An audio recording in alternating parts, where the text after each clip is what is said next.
Assalamualaikum warahmatullahi wabarakatuh.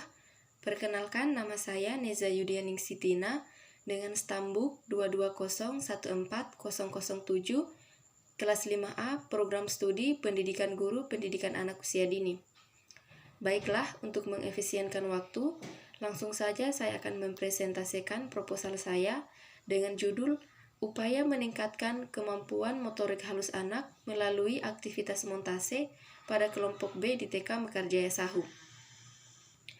Masuk pada bab 1, yang pertama latar belakang. Yang melatar belakangi saya mengangkat judul tersebut karena pada observasi awal terdapat beberapa anak khususnya pada kelompok B usia 5-6 tahun di TK Mekarjaya Sahu, perkembangan motorik halusnya belum berkembang secara optimal sesuai dengan tahapan usianya. Kemudian masuk pada poin B, batasan masalah. Batasan masalah dalam penelitian saya yaitu upaya meningkatkan kemampuan motorik halus melalui aktivitas montase pada kelas B di TK Mekarjaya Sahu. Kemudian masuk pada poin C, definisi operasional. Yang pertama, motorik halus. Motorik halus merupakan gerakan yang melibatkan bagian-bagian tubuh tertentu yang dilakukan oleh otot-otot kecil dengan menggunakan jari jemari tangan dan gerakan pergelangan tangan yang tepat. Kemudian yang kedua, kegiatan montase. Kegiatan montase merupakan sebuah karya yang dihasilkan dari mengkomposisikan beberapa gambar yang sudah jadi dengan gambar yang sudah jadi lainnya. Kegiatan montase diharapkan dapat mengembangkan perkembangan motorik halus anak. Kemudian selanjutnya masuk pada bab 2, kajian pustaka. Pada poin A, yaitu kajian kemampuan fisik motorik anak usia dini. Yang pertama, pengertian pendidikan anak usia dini. Pendidikan anak usia dini merupakan individu yang sedang berada di usia emas. Artinya, mereka memiliki daya tangkap yang cepat dalam mendapatkan rangsangan perkembangan. Kemudian yang kedua, pengertian motorik halus anak usia dini.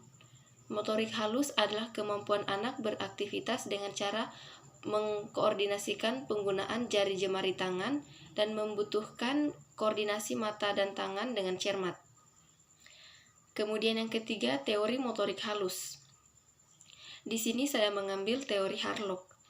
Menurut Harlock, motorik halus merupakan gerakan yang berkaitan dengan otot-otot halus atau sebagian anggota tubuh tertentu yang dalam perkembangannya dipengaruhi oleh kesempatan untuk belajar dan berlatih. Contohnya seperti kemampuan mencoret.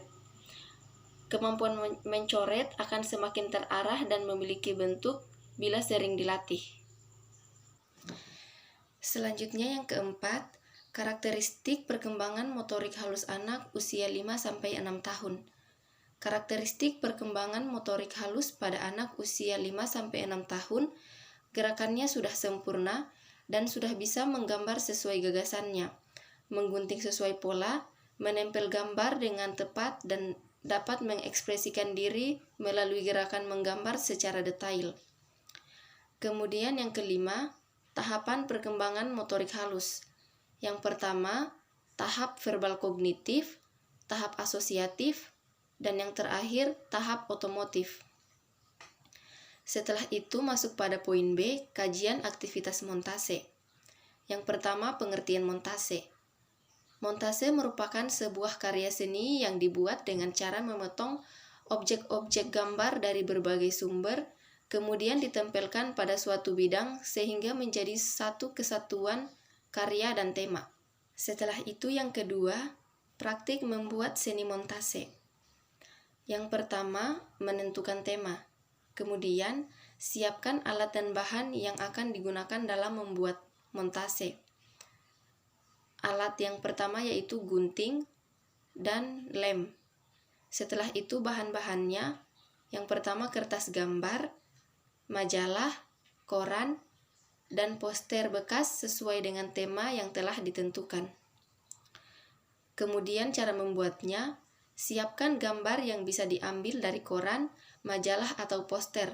Lalu tempelkan potongan gambar-gambar yang telah disiapkan mengikuti bentuknya. Kemudian, tempel gambar tersebut pada kertas gambar yang menggunakan lem.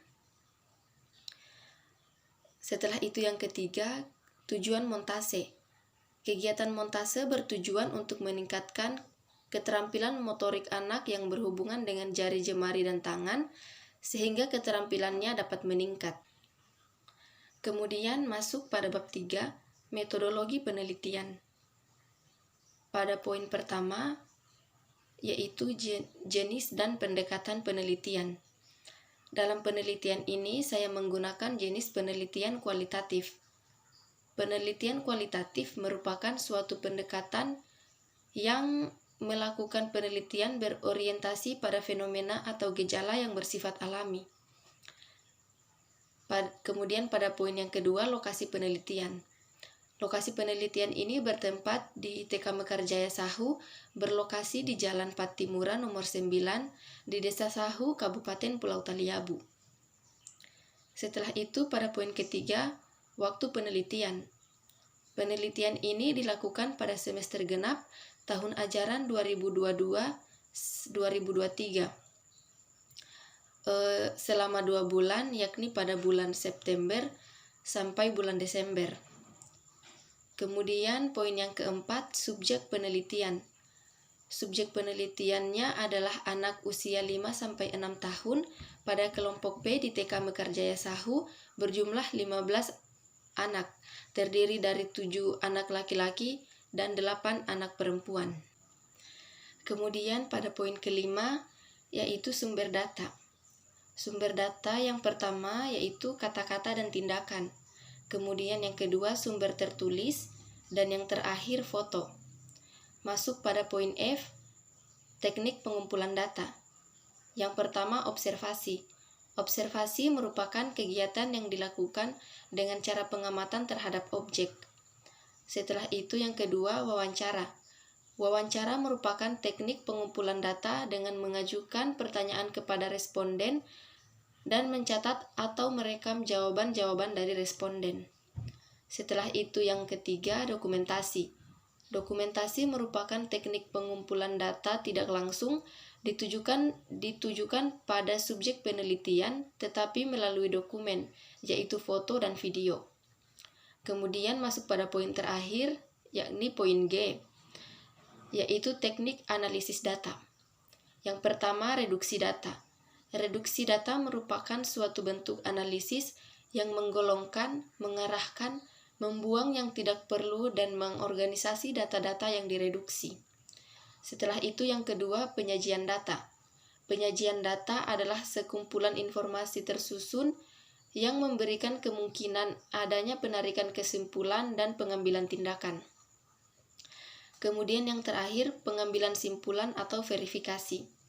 Verifikasi dapat dilakukan dengan keputusan didasarkan pada reduksi data dan penyajian data yang merupakan jawaban atas masalah yang diangkat dalam penelitian. Baiklah, mungkin itu saja yang dapat saya presentasikan dari proposal saya. Lebih dan kurangnya mohon dimaafkan. Billahi fisabilil haq fastabiqul khairat. Wassalamualaikum warahmatullahi wabarakatuh.